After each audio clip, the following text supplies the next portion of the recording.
reading from the second letter of St. Paul to the Corinthians. Lectura de la segunda carta de San Pablo a los Corintios. Hermanos, esta confianza con Dios la tenemos por Cristo. No es que por nosotros mismos estemos capacitados para apuntarnos algo como realización nuestra. Nuestra capacidad nos viene de Dios, que nos ha capacitado para ser servidores de una alianza nueva, no basada a pura letra, sino en el Espíritu. Porque la pura letra mata, y en cambio el Espíritu da la vida. El código que procura la muerte, letras grabadas en piedra, se inauguró con gloria, tanto que los israelitas podían fijar la vista en el rostro de Moisés. Por el resplandor de su rostro, caducó y todo como era. Pues con cuánta mayor razón la alianza que procura el Espíritu resplandecerá de gloria. Si procurar la condena se hizo con resplandor, cuánto más resplandecerá procurar el perdón. El resplandor aquel ya no es resplandor eclipsado por esta gloria incomparable. Si lo caduco tuvo su resplandor, figúrese, ¿cuál será el de los permanentes?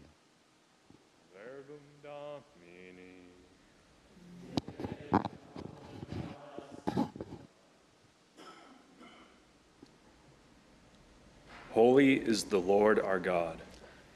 Santo es el Señor nuestro Dios, santo es el Señor nuestro Dios. Ensalzad al Señor Dios nuestro, postraos ante el estrado de sus pies, Él es santo, santo es el Señor nuestro Dios.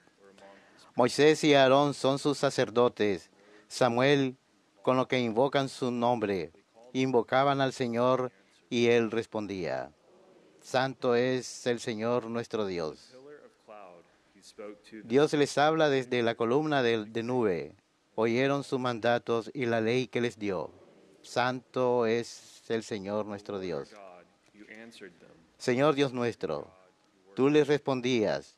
Tú eras para ellos un Dios de perdón y un Dios vengador de sus maldades. Santo es el Señor nuestro Dios. Ensalzad al Señor nuestro Dios, postraos ante su monte santo. Santo es el Señor nuestro Dios, santo es el Señor nuestro Dios.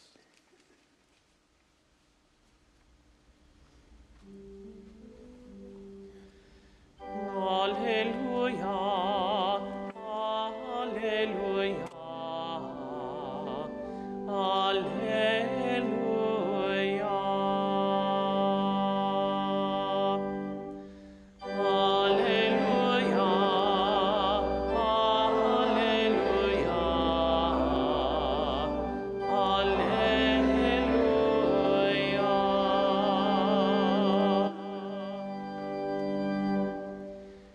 Teach me your paths, my God, and guide me in your truth. Dios, enséñame tus caminos y guíame en tu verdad.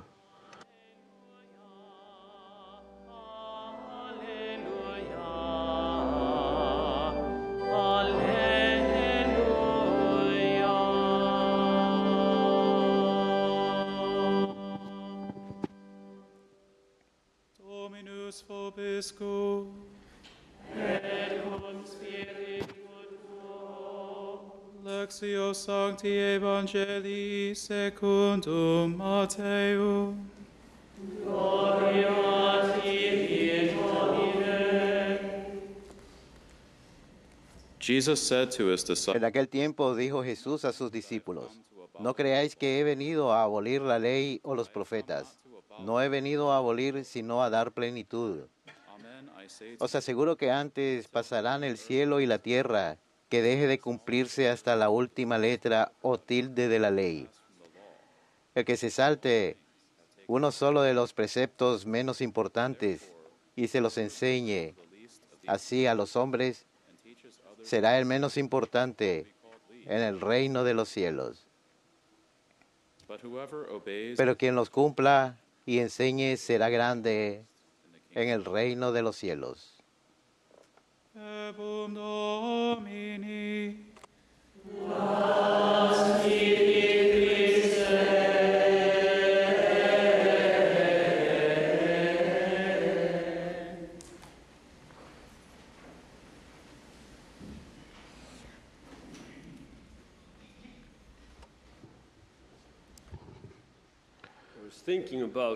Estaba pensando acerca del hermano Matthew, quien ahora ha sido ordenado diácono, en la festividad de San Efraín, que en la Iglesia Oriental llamamos el arpa del Espíritu Santo. Y me gustaría, quise indicar el otro día en la sacristía que solamente hay 2 diáconos santos que no fueron muertos para volverse santos. El resto tuvieron que ser ejecutados. El otro es San Francisco y el otro es San Efraín. Así que la habilidad para cantar del hermano y aparte de ser franciscano le da mucha esperanza.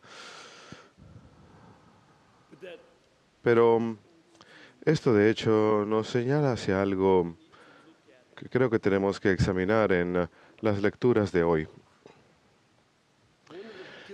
Una de las dificultades que tenemos en el estado presente de nuestra sociedad es que hay un temor de desarrollar propósito. Para muchas personas en nuestra cultura no hay habilidad, no hay base para determinar el propósito de la vida. No quieren hablar de la verdad, son relativistas, prefieren en nuestra cultura que el arte se trate acerca de expresar el yo, en lugar de expresar la belleza y de tener normas de belleza que uno quiera mostrar al mundo para elevar al mundo a través de lo bueno y lo bello. Es difícil en nuestra cultura incluso hablar de lo que es bueno. La gente tiene un entendimiento bastante bueno de lo que es el mal porque lo realizan y tienen un sentido muy bueno del mal porque les gusta señalarlo en las personas que les caen mal y lo hacen mucho en diferentes áreas de nuestra sociedad. Lo vemos en la política, en el entretenimiento, en donde con mucho gusto señalan las cosas que la gente hace mal, pero la bondad, tenerla como objetivo, es algo muy vago en la mente de muchos de nuestros contemporáneos. Y después, tener un propósito final en la vida, de llegar al cielo, de estar con Dios nuestro Señor para toda la eternidad, eso es verdaderamente que eso lo dejan en segundo plano. He estado estudiando algunas de las encíclicas sociales del Papa Leo XIII y él nos habla acerca de cómo, no solamente para el individuo, sino para la sociedad humana y el Estado en sí, es importante darse cuenta del propósito, que es llegar al cielo, es nuestra meta final, y que nuestras vidas deben estar dirigidas hacia esa meta. Y ese no es el caso para para gran parte de nuestra cultura. Su meta, en algunas formas, está dividido entre 2 preocupaciones en conflicto, porque muchas personas creen que evolucionamos de forma aleatoria. La evolución del universo ocurrió por accidente. Dicen que ellos mismos existen por puro accidente, que los seres humanos existen por el medio ambiente y accidentes del medio ambiente. Y cuando empiezan a ampliar esa idea, yo muy frecuentemente les señalo, si eso fuera verdad, que ustedes son parte de una serie de eventos accidentales en la historia, que no tiene meta, entonces también sería verdad que tu idea de que todo es un accidente es por sí mismo un accidente de la historia. y que no tiene imperativa lógica, pero me desvío del tema. Besides seeing everything as an accident, the other Aparte de ver todo como un accidente, el otro enemigo de tener un propósito es que uno se enfoca en lo inmediato en la vida. Uno dice, tengo que obtener la riqueza ahora, tengo que obtener placer ahora, tengo que obtener poder ahora. Mucha gente se esfuerza para lograr el poder, es una gran meta. Ojo, yo tengo que estar a cargo de todo, yo haré que la sociedad sea mejor, pero yo tengo que tener el poder. Pero no tiene una meta final. ¿Cuál es el propósito para toda la eternidad de lo que uno está buscando? ¿Qué es lo que uno está tratando de lograr? Es en ese tipo de contexto de nuestra sociedad que realmente me encanta la lectura de la segunda carta de San Pablo a los Corintios, such confidence we cuando dice, esta confianza con Dios la tenemos por Cristo. Por un lado, en nuestra cultura, la cual encuentra difícil delinear cuál es su razón para vivir, la razón para vivir de uno, o cuando uno dice, oh, mi propósito es comprarme un carro, o una casa, o lograr tener cierta cantidad de dinero. Una vez que uno logra eso que uno cree que es su meta, ¿uno qué hace? Lo que tenemos en una cultura que está yendo por ahí sin propósito, sin meta, vemos personas que buscan tener confianza propia basada en un sentimiento en lugar de en los logros. Lo vemos todo el tiempo. A todo el mundo le dan un trofeo. A mí nunca me daban trofeos.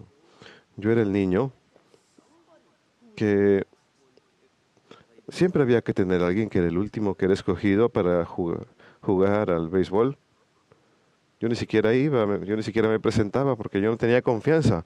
Yo no era capaz de edificar confianza propia sobre mis logros en el campo de béisbol o en ninguna otra parte que tenga que ver con los deportes. Yo era demasiado torpe, aparte de otras cosas. Sin embargo, not if it's based on emptiness and no se puede basar la confianza en el vacío, pero esto es algo que se promueve en nuestra cultura. Una confianza falsa, por sí sola, por sí misma, para gente que ni siquiera sabe a dónde van a dirigirse una vez que tengan confianza. Y San Pablo dice, tenemos confianza a través de Cristo. from what Christ De ahí proviene nuestra confianza, de lo que Cristo logró a través de su vida y la forma en que hablaba y la forma en que vivía. Nuestra confianza proviene de su muerte, mediante la cual nuestros pecados no solamente son ignorados, sino que en la realidad de quien soy, puedo tomar responsabilidad por mis pecados, confesarlos y tener confianza de que el poder de la muerte de Cristo en la cruz es más poderoso en su bondad y sacrificio que mis pecados. Y en su resurrección tenemos confianza de que a pesar que la muerte es inevitable, es una de las razones por las que tenemos que entender el propósito de Dios para nosotros, de estar con Él para toda la eternidad. La vida es breve, para muchas personas es muy breve, pero incluso para muchas personas mayores pueden sentirse cansados cuando son ancianos, por el desgaste, pero también suelen decir, no sé dónde se han ido los años. Todas las personas ancianas que conozco dicen, no sé dónde se fueron los años, se fueron volando. La brevedad de la vida es parte de la existencia y por lo tanto debemos tener un entendimiento del significado de la muerte misma. Meaningless absurdity, which is what the drifters through the universe had. Un absurdo sin sentido es lo único que la gente que deambula por el universo tienen. Aquellos que deambulan sin propósito, aquellos que dicen que son accidentes de la historia, accidentes del universo, simplemente deambulan sin sentido y es algo absurdo. Al final terminan cometiendo suicidio, pues no encuentran sentido en la vida, en lugar de buscar sentido en la vida. Y por supuesto, al cometer suicidio por causa de la desesperanza, se condenan al infierno. No. Nosotros tenemos la resurrección de Cristo, la cual es más poderosa que la muerte misma. Tanto así que cuando San Pablo enseña acerca de la resurrección en la primera carta a los Corintios, capítulo 15, él dice, Dios someterá todo bajo los pies de Cristo, y el último de los enemigos será la muerte misma. La muerte es enemiga de Cristo, y su resurrección nos da confianza de que Él ha de vencerla también. Y por el poder de su resurrección, para derrotar a la muerte como su enemiga, en una cultura en donde la muerte entre personas cuyas vidas son vividas en el absurdo, las personas que deambulan y convierten a la muerte en su aliada. Por eso promueven el aborto y ahora promueven el suicidio asistido. Por eso es que las personas que tienen grandes planes que están limitados solamente a esta vida, de hacer sociedades perfectas en donde todos en esta vida será perfecto, utilizan la muerte para eliminar lo imperfecto. Los nazis mataban a los judíos, a los gitanos, a los homosexuales y a otros, porque querían una sociedad socialista perfecta y la muerte era su aliada. Los comunistas usaban la muerte como aliada para eliminar a los capitalistas y a los creyentes, a los que creen en Dios. Querían una sociedad perfecta en la tierra y el enfocarse solamente en la tierra, no tener una meta más grande para la sociedad, para el gobierno, para la economía, que los deseos materiales, utilizaban a la muerte como aliada. En tanto que Cristo nos da la confianza verdadera de que la muerte es su enemiga. Y Él la ha derrotado a través de su propia resurrección de entre los muertos. Esto es lo que vemos aquí. Por eso inmediatamente dice, no es que por nosotros mismos estemos capacitados para apuntarnos algo como realización nuestra.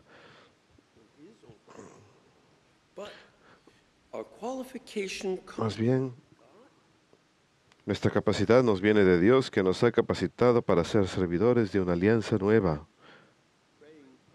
Voy a estar orando la plegaria eucarística número 4 el día de hoy, porque ustedes verán ahí cómo muchas alianzas han sido hechas, pero Cristo viene y hace la alianza nueva y eterna. Primero introduce esa alianza nueva en la última cena.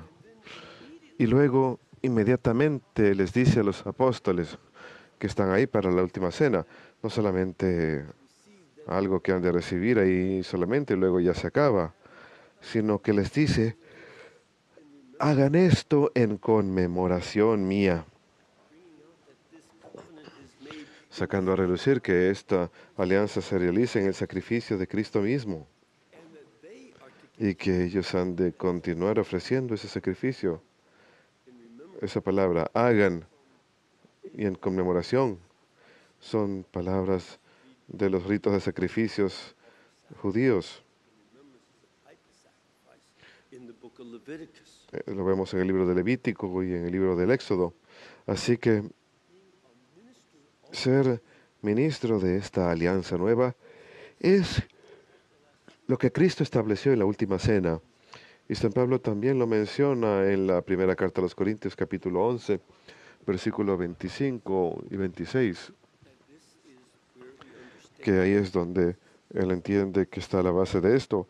Así que no es una confianza propia, como un sentimiento que él tiene, sino más bien es algo que Cristo le ha encomendado que haga por el poder de lo que Cristo ha logrado.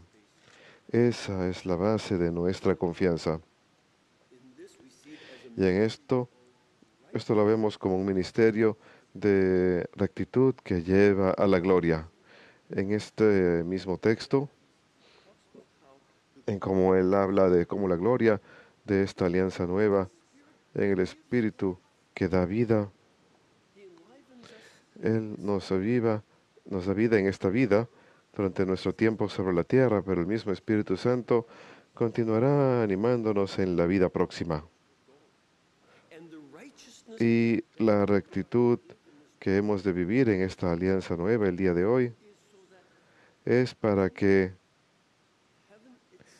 en el cielo mismo haya una vida de bondad y rectitud y belleza, y para que volvamos la mirada hacia ello. Algunas personas tienen miedo de que si hablamos demasiado acerca de nuestra meta de no ir al infierno y de asegurarnos de llegar al cielo, piensan que no nos va a importar este mundo, pero es todo lo contrario. Lo contrario ocurre en la historia de la Iglesia, porque el pueblo de la Iglesia mira con anhelo la rectitud en el cielo y la bondad en el cielo y la vida eterna con Dios en toda su belleza. Eso ha inspirado a los cristianos a lo largo de los siglos, la Iglesia Católica en particular, porque hemos existido tanto tiempo. Construimos iglesias hermosas y hacemos arte hermoso, no como una expresión propia, sino como pequeñas miradas al cielo. También buscamos esa bondad y rectitud para fundar orfanatos. Nosotros inventamos los orfanatos, institutos mentales, hospitales. Son dones que ocurrieron porque hubo cristianos que vieron a Dios sin propósito en la vida y también se dieron cuenta que para vivir bien esta vida de manera recta, tenemos que hacer lo que es recto y bueno y hermoso ahora, en dirección hacia la meta final de obtener esto para toda la eternidad, de manera que la confianza que tenemos de hacer estas grandes cosas. Obviamente los católicos incluso inventaron la universidad porque nos encanta el aprendizaje. Inventamos el sistema escolar. Los jesuitas inventaron el primer sistema escolar en el siglo XVI. Y todos estos diferentes obsequios que le hemos legado a la cultura, a veces los cambian y los echan a perder porque no tienen propósito, no tienen metas. Pero cuando nos mantenemos enfocados y hacemos las cosas a través de Cristo, y como Él dice aquí, enfocándonos en Dios para la gloria que nunca se desaparecerá, entonces tendremos esa purificación constante de nuestra propia vida personal y de las buenas obras a las que Dios nos llama que hagamos. Como Él dice, como San Pablo les dice a los Efesios en el capítulo 2, ustedes están llamados a la fe para hacer buenas obras. Ese es el resultado de esta fe que tenemos, que nos da propósito. Y por eso es que Cristo en el Evangelio incluso dice, yo no vine a destruir la ley, sino a cumplirla. Propósito, dirección. Eso es lo que Cristo nos está dando. Y lo que nosotros tenemos que profesar mucho en nuestra propia cultura el día de hoy.